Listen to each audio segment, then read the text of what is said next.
What is true compassion? True compassion is doing the will of God. Today we're looking at John chapter 5, verse 1 to 13 at the Pool of Bethesda.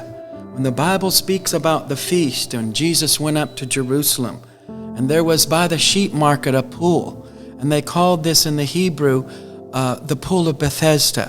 And in that, around this pool, there was a great multitude of impotent folk. Multitude is many, many people, blind and halt and withered, waiting for the moving of the water.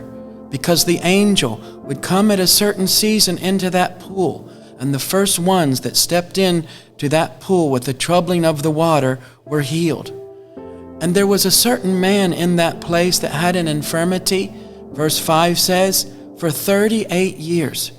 And when Jesus walked into this place, remember there were multitudes and many people of sick and needs that were in that place. But Jesus did not heal each person, but he walked to this one man in verse 6 that was just laying there and said, "Wilt thou be made whole?" And the impotent man answered him, "Sir, I have no man when the water is troubled to put me into the pool. But while I am coming, another steppeth down before me." And Jesus said unto him, "Rise, take up your bed and walk." And immediately, the Bible says, the man was made whole and took up his bed and walked in the same day. This is a miracle.